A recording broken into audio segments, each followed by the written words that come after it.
తెలంగాణ జై తెలంగాణ కేసీఆర్ గారి నాయకత్వం. గౌరవనీయులు సభాధ్యక్షత వహిస్తున్న మన మాజీ శాసనసభ్యులు శ్రీమతి పద్మా దేవేందర్ రెడ్డి గారు, గౌరవనీయులు సుభాష్ రెడ్డి గారు, గౌరవనీయులు శశిధర్ రెడ్డి గారు, గౌరవనీయులు తిరుపతన్న గారు, సోములన్న గారు, హనుమంత్ రెడ్డి గారు, ఆంజనేయులు మామిళ్ళ ఆంజనేయులు గారు, దేవేందర్ రెడ్డి అన్న గారు, గౌరవ మండల పార్టీ అధ్యక్షులు, పార్టీ సీనియర్ నాయకులు, ముఖ్యంగా ఈ ఎన్నికల్లో అద్భుతమైన విజయాన్ని సాధించిన మా గౌరవ సర్పంచులు, ఉప సర్పంచులు, వార్డు మెంబర్లు, కష్టపడి వారిని గెలిపించినటువంటి బీఆర్ఎస్ కుటుంబ సభ్యులందరికీ నేను శిరస్సు వంచి అభినందనలు, ధన్యవాదాలు తెలియజేస్తా ఉన్నా. ఎందుకంటే ఇది మామూలు విజయం కాదు. కొంత రాజకీయ చైతన్యం ఉన్న వాళ్లకు, కొద్దిపాటి రాజకీయ పరిజ్ఞానం ఉన్న వాళ్ళకు అర్థమవుతుంది. ఎప్పుడైనా ఏ రాష్ట్రంలోనైనా మన రాష్ట్రంలోనైనా రూలింగ్ పార్టీ సర్పంచులు 80-90% గెలుస్తుంది. అది కామన్. అది అధికార పార్టీ వాళ్ళు 80 నుంచి 90% సర్పంచులు సహజంగానే గెలుస్తూ ఉంటారు. గతంలో బీఆర్ఎస్ పార్టీ కూడా అధికారంలో ఉన్నప్పుడు మనము కూడా 80 నుంచి 90% సర్పంచులు గెలిచాం గతంలో. కానీ ఈసారి కాంగ్రెస్ అధికారంలో ఉంటే బీఆర్ఎస్ పార్టీ దాదాపు 35 నుంచి 40% సర్పంచులు గెలిచింది. తక్కువ కాదు, 4000 సర్పంచులు బీఆర్ఎస్ పార్టీ గెలిచింది. 4000 అంటే మామూలు మాటనా? అంటే ఇది దేనికి సంకేతం? ఒకవైపు రేవంత్ రెడ్డి కాలుకు బల్బం కట్టుకున్నట్టు తిరిగిండు. జనరల్ గా సర్పంచ్ ఎన్నికల్లో ముఖ్యమంత్రులు అంటే వాళ్ళు తిరగరు. రేవంత్ రెడ్డికి డౌట్ వచ్చింది, నా ఈ బలిగేటట్టుందని. డౌట్ వచ్చి ఏం చేసిండు? ఎన్నికల కోడ్ను ఉల్లంఘిస్తూ జిల్లాకు పోయి మహిళా సంఘాలలో పిలిపించుకొని దీనికి కొబ్బరికాయ కొడుతున్నా, దానికి కొబ్బరికాయ కొడుతున్నా, ఇది శాంక్షన్ అయిపోయింది, అది శాంక్షన్ అయిపోయింది అని ఊరిచ్చి మాటలు చెప్పి గల్లీ రేవంత్ రెడ్డి తిరిగితే కూడా జనము బండకేసి కొట్టిండ్రు. రేవంత్ రెడ్డికి దిమ్మ తిరిగే తీర్పిచ్చింది ఇలా తెలంగాణ పల్లె ప్రజలు.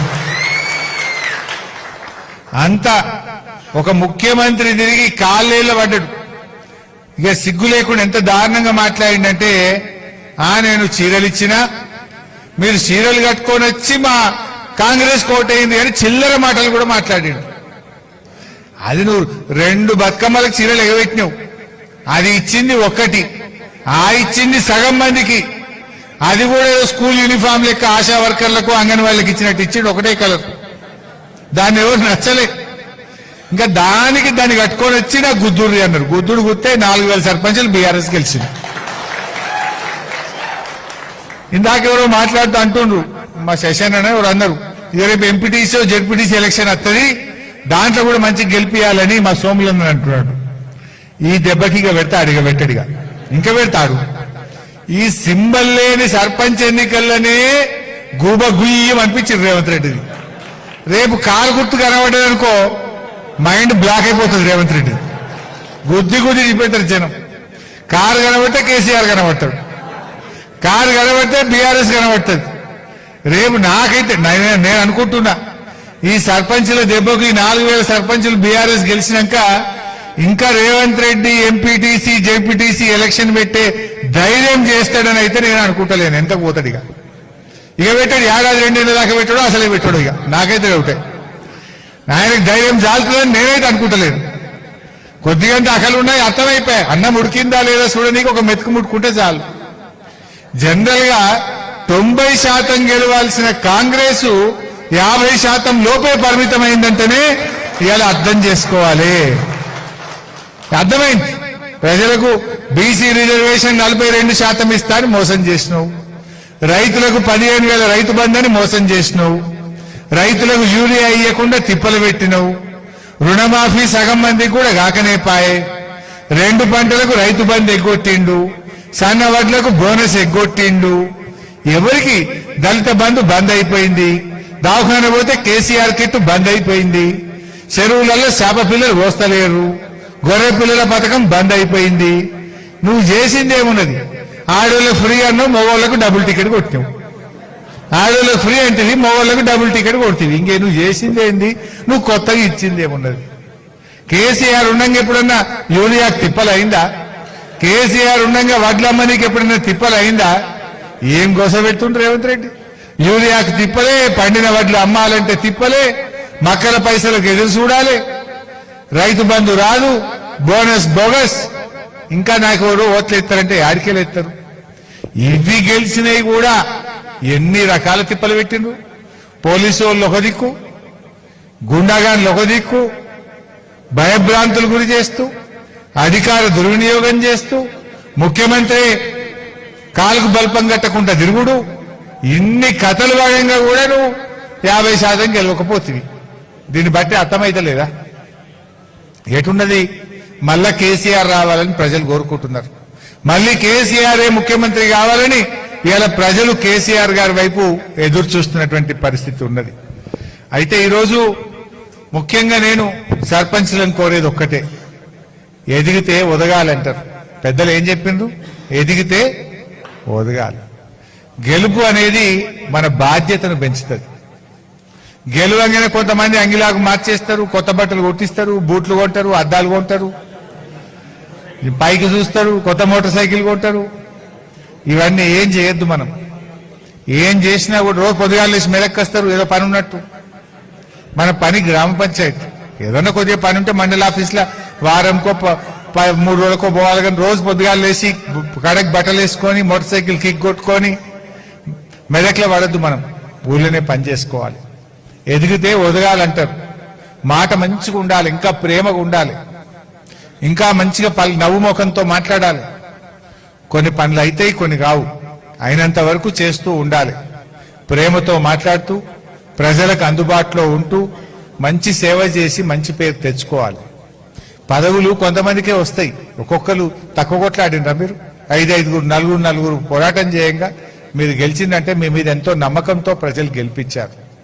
ఆ నమ్మకాన్ని, ఆ బాధ్యతను మీరు కాపాడుకోండి. ఆ బాధ్యతను నిలబెట్టుకోండి దయచేసి. అయితే ఇక్కడ ఒక విషయం, మీకు పైసలు ఇయ్యరు అనేదో మాట్లాడుతుంటారు. 15వ ఆర్థిక సంఘం నేరుగా గ్రామ పంచాయతీకే డబ్బులు ఇస్తుంది. దాంట్లో గవర్నమెంట్ సంబంధం ఉండదు. ఆర్థిక సంఘం డబ్బులు రూపాయికి 80 పైసలు గ్రామ పంచాయతీలకు వస్తాయి. 15 పైసలు మండల పరిషత్కు పోతుంది, 5 పైసలు జిల్లా పరిషత్కు పోతుంది. అంటే మెజారిటీ సింహభాగం 80% నిధులు ఢిల్లీ టు గల్లీ డైరెక్ట్ గ్రామ పంచాయతీలు మీ దగ్గరనే పడతాయి. ఆ చెక్ పవర్ మీకే ఉంటది. దాని మీద ఎవరికీ అధికారం ఉండదు. అదేవిధంగా ఈజీఎస్ లో మీకే అధికారం ఉంటది, దానికి ఎవరికి ఉండదు. అందువల్ల మీకు ట్రైనింగ్ కూడా పెట్టిస్తా. జిల్లా వైజ్ మన మెదక్ జిల్లాలో కొత్త గెలిచిన సర్పంచ్లకు నర్సాపూర్ వాళ్ళు, మెదక్ వాళ్ళు, మన జోగిపేట అందోలోళ్ళు, మన గజ్వేలోళ్ళు కూడా ఉంటారు కదా, మనకు మనోహరాబాద్ తూప్రాన్. ఓ రోజు కూర్చుందాం మనం. మీకు మంచిగా ఒక 2 గంట మీకు పెన్ను పేపర్ ఇచ్చి మీకు ఏం అధికారాలు ఉంటాయి, మీరు ఎట్లా ఆఫీసర్లతో మాట్లాడాలి, మీరు ఎట్లా పని చేసుకోవాలి, మంచి ట్రైనింగ్ ప్రోగ్రామ్ కూడా పెట్టిస్తా మీకు. మీరు 22 తారీఖు ఛార్జ్ తీసుకున్నాక ఈ నెలాఖరులో ఒకరోజు ట్రైనింగ్ ప్రోగ్రామ్ పెట్టుకుంటే మీకుండే అధికారాలు, ఎలా పని చేయాలి, ఎలా చేసుకోవచ్చు, అన్ని వివరాలు కూడా ఒక మంచి శిక్షణా కార్యక్రమం పెట్టి మీకు అన్ని కూడా అర్థమయ్యేటట్టుగా ఒక పూట చెప్తా. మంచిగా తాత్పరంగా ఒకరోజు కూర్చుందాం. మీకు అన్ని విషయాలు కూడా మీకు వివరించేటువంటి ప్రయత్నం కూడా చేస్తా. అయితే ఓడిపోయిన వాళ్ళు కూడా ఉన్నారు. పాపం ఓడిపోయిన వాళ్ళు బాధపడద్దు. నేను మా సిరిపేటలో చూసిన, మరి ఈడు ఎట్లుందో తెలియదు కానీ పోయిన తాప ఓడిపోయిన వాళ్ళు ఇప్పుడు ఎక్కువ గెలిచారు. పబ్లిక్ కూడా పోయిన తాప ఓడగొట్టిండ్రు, పాపం అనుకున్నట్టున్నారు. ఈ తాప సగం మంది వాళ్ళే గెలిచారు నా దగ్గర. పోయిన తాప ఓడిన వాళ్ళు ఈ తాప గెలిచారు. అందువల్ల ఓడిపోయిన వాళ్ళు కూడా బాధపడకుండా మల తాపకు భవిష్యత్తు ఉంటుంది. ఓడిన వాళ్లకు భవిష్యత్తు ఉన్నది, గెలిచిన వాళ్లకు బాధ్యత ఉన్నది. ఓడిన వాళ్ళు నిరాశ చెందొద్దు, భవిష్యత్తు ఉన్నదని నమ్మకంతో పనిచేయండి. గెలిచిన వాళ్ళు బాధ్యతతో పనిచేయండి మళ్ళా గెలిచే విధంగా. ఇది మనం చేయాల్సినటువంటిది. అయితే మా శశన్న మాట్లాడుతూ రోజు 20 ఛాయలు దాయిపోమన్నాడు. ఇప్పటికే మా వాళ్ళు ఖర్చులు అయిపోయారు, తక్కువ చేసినారు. నాకు తెలుసు అందరికి అప్పులే ఉంటాయి. ఇలా ₹2 మిత్తి రూపాయి మిత్తి ఏడ దొరుకుతాడు అరకెచ్చి పెట్టిరు. అందువల్ల అంత ఈజీ కాదు. శశన్న ఛాయలు తాగిచ్చి అంటే రోజు అంటే కష్టం. ఎప్పుడైనా ఇంటికి వస్తే మా వస్తారు, కానీ అప్పుల పాలై ఉన్నారు పాపం వాళ్ళు. చాలా మంది మమేకమవుతారు, తలలో నాలుకలాగా మెదులుతారు, అందుబాటులో ఉంటారు. పొద్దున్నే మోరీలు సాఫ్ చేస్తుందా లేదా చూస్తారు, టైం మీద నల్లా వస్తుందా లేదా చూస్తారు, వీధి దీపాలు వెలుగుతున్నాయా లేదా చూస్తారు. తప్పకుండా మంచిగా పని చేసుకుంటే మీకే మంచి పేరు ఉంటుంది. అందువల్ల మీరేమీ బాధపడద్దు. ఇంకోటి కూడా మీకు గుర్తుపెట్టుకోండి, దోషాలైతే మళ్ళీ మన గవర్నమెంట్ వస్తుంది. 2 ఏళ్లలో మెదక్ మీద 2 ఏళ్లలో ఎన్నికల్లో మెదక్ మీద ఎగిరే జెండా గులాబీ జెండా, హైదరాబాద్ లో సెక్రటరియట్ మీద ఎగిరే జెండా కూడా గులాబీ జెండా. మళ్ళా కేసీఆర్ సార్ ముఖ్యమంత్రి అవుతాడు. మీ అందరికీ కూడా మంచి రోజులు ఉంటాయి. ఏం భయపడాల్సిన అవసరం లేదు. చక్కగా పనిచేయండి.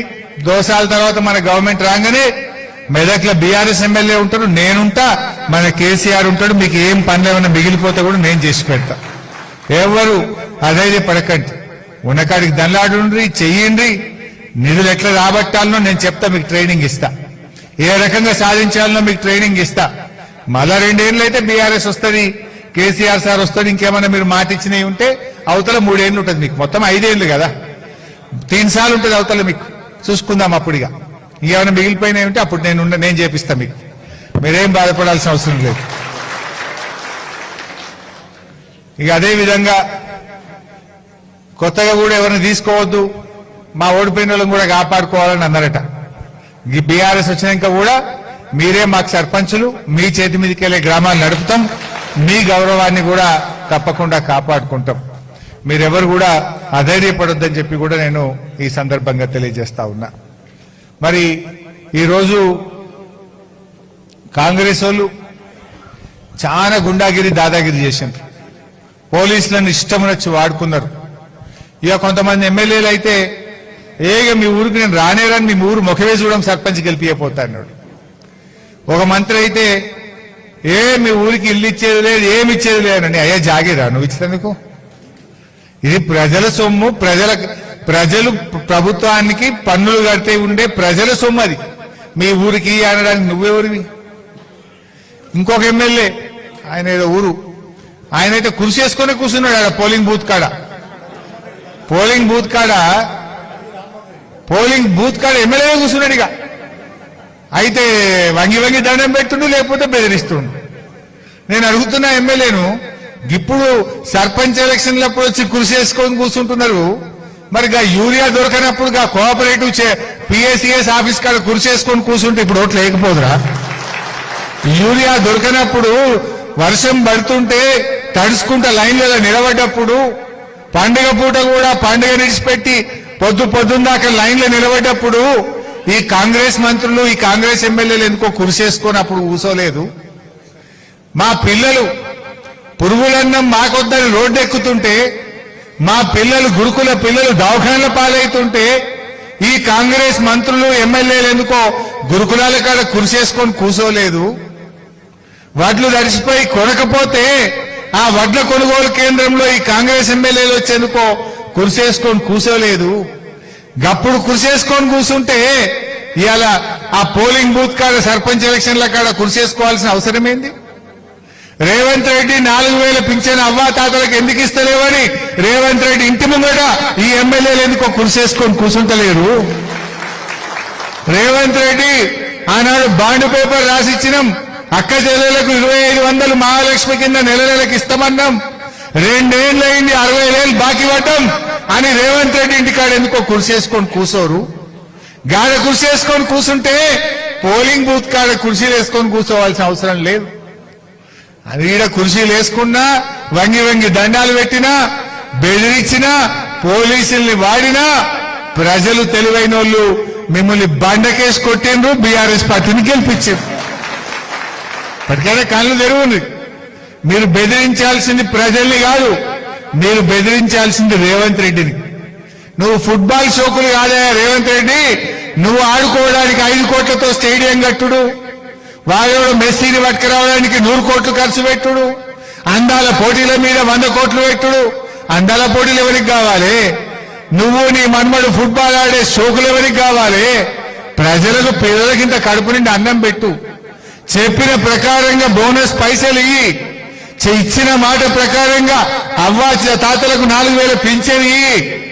ఇచ్చిన మాట ప్రకారంగా అక్క చెల్లెలకు 2,500 ఇయ్యి. అవి విడిచిపెట్టిండు. అందాల పోటీలు పెడతా, వాళ్ళని చూసుకుంటా మురుస్తా.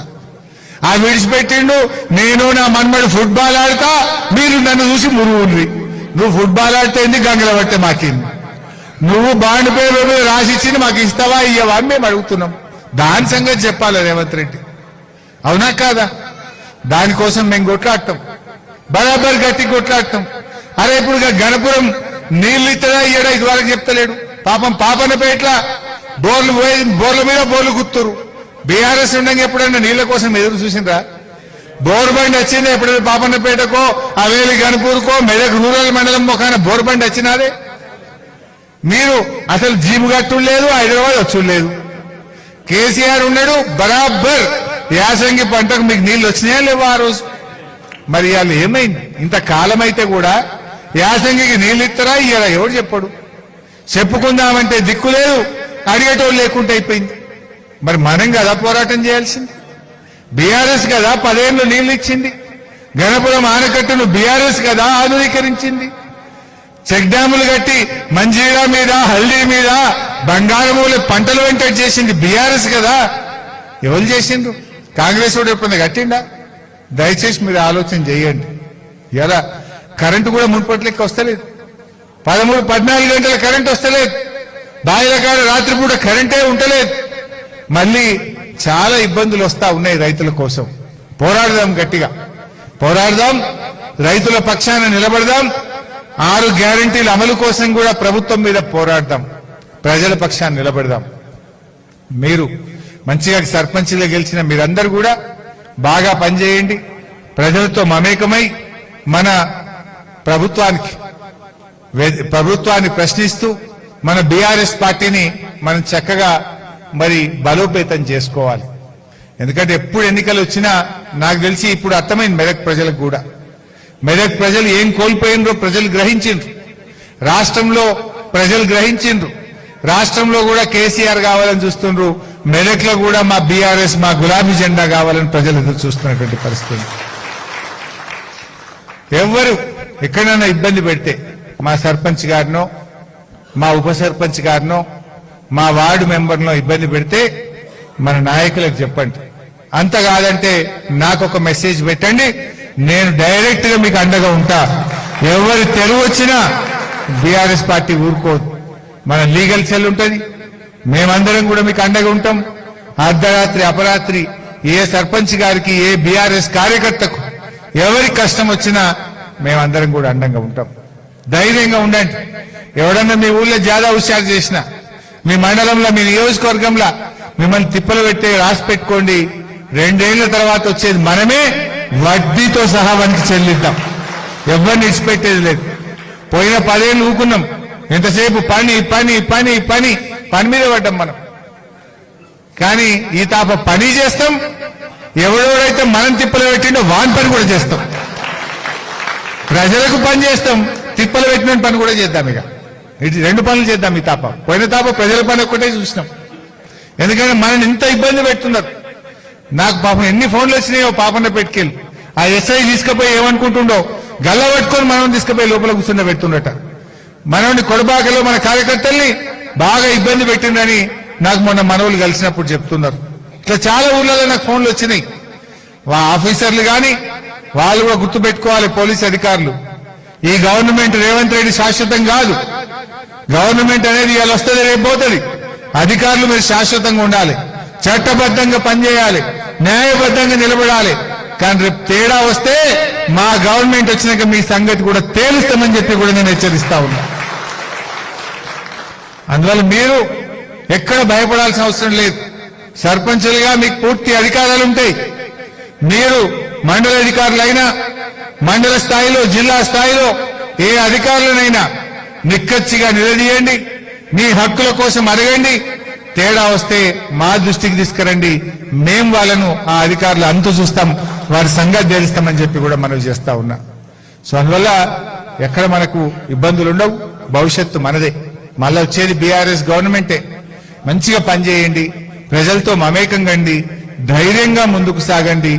మీకు మంచి ట్రైనింగ్ కూడా పెట్టి మీ అందరికీ పుస్తకాలు, మీ హక్కుల గురించి, మీ విధుల గురించి కూడా నేను తెలియజేస్తా. మంచి ట్రైనింగ్ ప్రోగ్రాం పెట్టుకుందాం జిల్లా మొత్తం ఒక్కరోజు గెలిచిన సర్పంచులతో. మీరు ఎట్లా మాట్లాడాలి, ఎట్లా పని చేయాలి, ఏం పనులు చేయాలి, మీకు ఏం అధికారాలు ఉంటాయి, ఆఫీసర్లతో ఎట్లా మాట్లాడాలి, అన్ని కూడా మీకు అర్థమయ్యేటట్టు ఒక పూట చెప్తా. మంచిగా మాట్లాడుకుందాం. సో ఇవాళ మెదక్లో చాలా బాగా గెలిచినారు. ముఖ్యంగా మా హవేలి గన్పూర్ మండలం కానీ, మా చిన్నశంకరంపేట అద్భుతమైన ఫలితాలు సాధించారు. పాపన్నపేటలో కూడా కొద్దిగా పోయినట్టున్నాయి. 10 ఓట్లు, 20 ఓట్లు, 5 ఓట్లతోని దగ్గరకు వచ్చి మా వాళ్ళు కొన్ని మిస్ అయిపోయింది. అట్లా కొన్ని టాస్క్లు కూడా ఓడిపోయినాం మనం. కొన్ని కొంత దగ్గరకు వచ్చి కూడా కొంతమంది మిస్ అయిపోయింది. రామాయణపేటలో కానీ, మన నిజాంపేటలో కానీ చాలా బాగా మంచిగా చక్కగా మన కార్యకర్తలు, మన నాయకులు కలిసిమెలిసి పనిచేసిండ్రు. సో ఇదే ఉత్సాహాన్ని, ఇదే స్ఫూర్తిని కొనసాగించండి. తప్పకుండా భవిష్యత్తు మనదే. మీ గౌరవాన్ని కాపాడతా, మీ యొక్క ప్రేమను నేను నిలబెడతా.